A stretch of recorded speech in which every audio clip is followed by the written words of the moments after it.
Ang konsepto at tema natin ng Hayin Festival ay nakatuon sa iba't ibang kulay ng isang Barrio Fiesta, ano po, o isang piyestang nayon. At makikita natin dito, bagamat magkakaibang kulay, pero napakaganda kung magkakasama.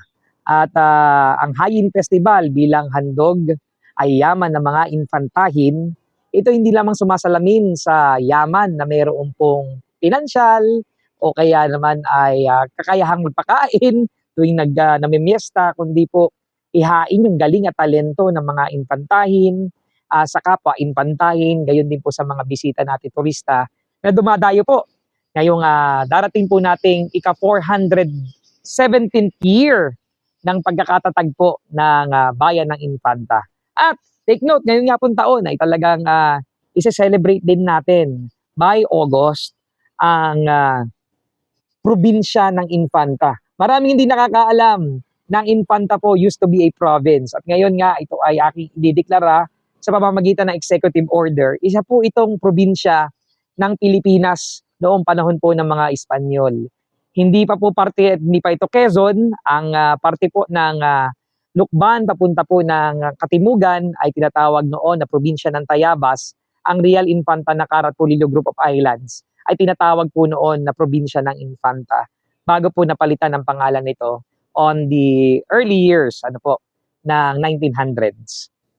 So meron po ba inaasahan every day sa inyo pong mga panauhin sa mga event po na ito? Napakarami po nating naihandang activities, pero unfortunately dahil po sa panawagan ng Pangulo na magtipid tayo at gayon din po ay bunsod na rin ng krisis na maging prudent sa paggastos po ng pondo ng pamahalaan, tatlong beses kaming nag-tone down. Ibig sabihin, 3 beses pong nagpulong sa loob ng mga nakaraang linggo para bawasan pa yung mga activities po natin. In-announce ko nung Monday, nung morning devotion, yung mga activities na na-cut down. Napakarami po, tulad nung sabayang pagbigkas, tulad po ng dance sport competition na national pa po ito. Talagang nalulungkot po tayo na hindi po ito na-consider ng Committee on Fiesta dahil nga po sa kakulangan po ng pondo at panawagan nga po na magtipid ang lokal na pamahalaan. Gayunpaman po, ilan sa mga activities na hindi nakasama, yung float parade natin, supposedly, may kauna-unahang float parade po tayong gagawin. Sinundan po natin yung pattern ng Nyug-Nyogan. So yung mga activities on the province, ganun yung naging paghahanda. Bagamat ganito po, maraming na-tone down na activities, marami pong mga programa talaga po na tinanggal natin sa ngayong kapestahan.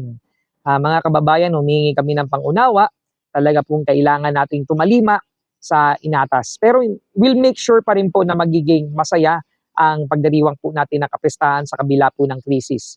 Halimbawa na lamang, ngayong araw, nagsimula na po yung ating serbisyo caravan. At parte po nito ang mga medical missions na inilulunsad natin. Kanina po para sa mga buntis, hanggang bukas, may iba't iba po tayong medical services na gagawin dito po sa plaza. Nag-imbita po tayo ng mga doktor galing sa East Avenue, kasama pa ng 3 doktor po natin sa ating pong lokal na pamahalaan. Kung dati po, iisa lamang ang doktor ng munisipyo sa loob ng ilang dekada. Ngayon po ay talaga nagdadagdag pa tayo para dumami po yung mga doktor mismo ng lokal na pamahalaan. Bukod din po dito, may mga activities tayo prior sa kick-off ng fiesta natin, like in April 18, parating po naman dito si Sisi Rondina, isa po sa mga mahuhusay at kilalang professional volleyball player at magtuturo po, magbibigay ng clinic sa ating mga manlalaro ng volleyball. Gagawin po dito sa bayan ng Infanta. And then pagdating naman ng April 19, makikita po natin na may bayanihan pa rin tuwing Sabado, ika-42nd week ng bayanihan po natin. Magsisimula sa misa, sa Abyawin, and then coastal cleanup, diretso po ng mga volleyball clinics, beach volleyball tournament na gagawin po sa Barangay Abyawin. And then after that, officially ay kick-off ng April 20 ng ating kapistahan.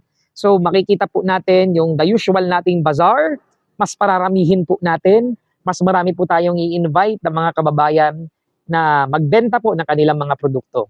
Pero marahil po nagtataka kayo dahil for the first time sa kasaysayan na inaabot natin ay hindi po congested ang bayan o ang kabayanan. Dati po pag ganitong panahon, punong-puno na po ito ng mga sidera o yung mga nagbebenta po na mamimerya.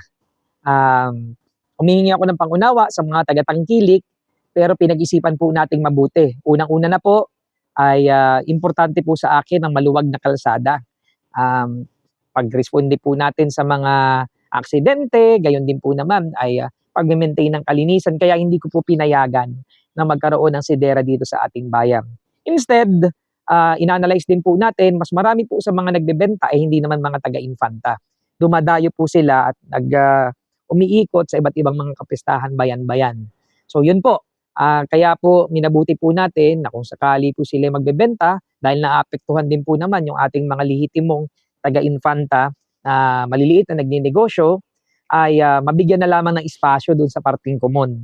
Hindi mag-cause ng congestion. Ikalawa, hiningi ko po yung listahan ng kanilang mga ibebenta na hindi naman sobrang naapektuhan po yung ating mga kababayan. And then, So totally, Mayor, malinis yung lugar. makikita po natin, ito na nga, kinlearing na po natin ito para maging municipal park. Pero after fiesta pa po yung dire-diretsyon development. Bukod din po diyan, magagamit yung kasalukuyang espasyo para po sa mga activities natin sa fiesta. But eventually, hanggang dito sa kinakatayuan natin, ang plano ho namin hanggang doon sa dulo, it would be a municipal park. Initial po ito dahil may plano rin po tayong mas malaking open public space doon po naman sa Barangay Common. At may mga areas pa po tayong i-develop like sa Dinahican, gayon din po sa Gumian at Magsaysay para maging mga open public spaces or public park. And then, ma-share ko na lamang din, after po niyan, 21, 22, dire-diretso po mga activities natin. Like, halimbawa po, kunin ko lamang yung aking, dahil kapapinalize lamang namin ng meeting ngayong gabi. Magsisipay na pala ako, 10:00 na. 21, meron po tayong PWD's Got Talent. Makita po natin yung mga talentado nating persons with disability or differently abled. Kasama din po niya ng Hayin Street Parade and Showdown Competition. So ma-excite po kayo sa April 21 dahil first ever po itong mangyayari sa bayan ng Infanta na magkukumpete ng street dance ang iba't ibang distrito at barangay dito po sa bayan ng Infanta. And then on April 22, syempre ang atin pong araw ng mga magsasakat manging isda. Kasabay po niya ang Coke Olympics, pet show, at ang barangay night. Kasabay na po ang meron din po tayong pa-amateur, just like the old days, singing contest. So dalawang venue natin, iba po yung ginagawa doon sa convention center, ang iba po naman dito sa plaza. Ano po. Halimbawa na lamang yung barangay night, hindi na po sa plaza gagawin, first time doon po sa convention center. Habang may ongoing naman dito po na programa sa gabi. And then April 23, Hayin cooking competition natin, tapos ay may Battle of the Bands po tayo. So bakit na-push itong mga activities na ito? May mga sponsors po tayo, less po ang gastos ng munisipyo. And then April 24, bisperas po ng ating kapistahan, meron po tayong palaro ng lahi. At bukod po no sa umaga, at yung inauguration o yung mangyayari po na pagpa-kick off o panimula ng paggawa o pagtatayo po nung gagawing kaunahang mall dito sa bayan ng Infanta. Natatawa lamang ako doon sa ilang mga comments na nababasa natin. Sabi ko parang hindi natin na-comprehend ng maayos. Hindi po yan SM, hindi po yan kalakihang mall. Recreational nga po yung tatawagin po nating Infanta Square dahil yung itaas noon may mga pickleball, closed door na basketball area. So yun po yung meron doon. And then ang sure pa lamang na tenant, meron po doon Pure Gold. So marami ring nangangambang kababayan natin with regard sa maapektuhang negosyo, pero pinapaunawa ko hindi po pwede talagang pigilan dahil may free trade act po tayo. Ano po, talaga po makakapasok sila. At ang mas iisipin po, yung interest ng nakararami, kung may healthy competition, mas nagmumura po ang mga produkto. And then April 25, araw mismo ng kapistahan, mga kababayan, iniimbitahan po namin kayo. Meron tayong procession sa umaga and then may grand parade. Doon sa grand parade, gusto ko maging People's Parade nga po ito. Pag sinabing People's Parade, pwede po makisama kahit hindi po kayo opisyal ng gobyerno. Pwede po kayong makiparada. So ito po yung pagdiriwang natin ng kapistahan. At eventually on the next years, mas lalo pa natin po itong pagagandahin. At yan, meron din po sa gabi yung coronation night ng Ginoo at Binibining Infanta. So ito, na-push natin ito dahil talagang tulad po ng mga nag-practice ng street dance. Sabi ko malulungkot at sayang ang effort kung ito naman ay kakansilahin ko dahil po sa nangyaring crisis. Dahil po bago pa naman mag-crisis, ginagawa na nila yung mga pag-iensayo.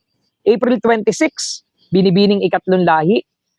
Alam niyo natutuwa tayo sa mga kasapi ng LGBTQ plus community dahil ito pong activity na ito talagang sila po yung nagtulong-tulong, nag-sponsor, naghanap po ng fund source para maituloy po ito. And then April 27, nag-iimbita na tayo. Babalik ulit yung ilang mga artista natin para po sa celebrity basketball game. Gagawin po yan dito sa plaza natin. April 28 to 29, meron po din tayong palabas ng komunidad o palabas sa Hayin Community kung saan open po ang ating plaza para sa mga gustong magtanghal tulad po ng mga paaralan na nagpahatid po ng kanilang intensyon na makapag-perform.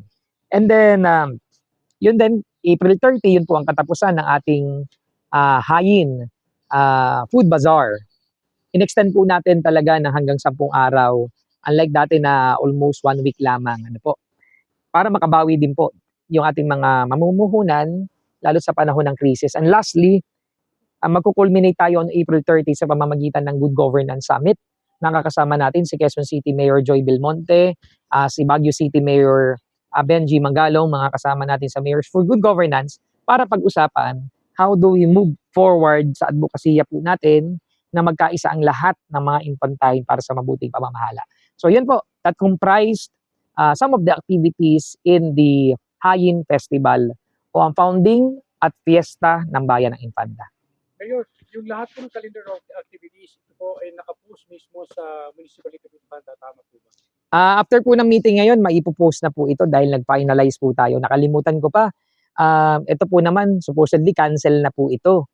Kaya lamang dahil mabubuti nating kaibigan at nag-assure naman ng hindi gagastos ang lokal na pamahalaan.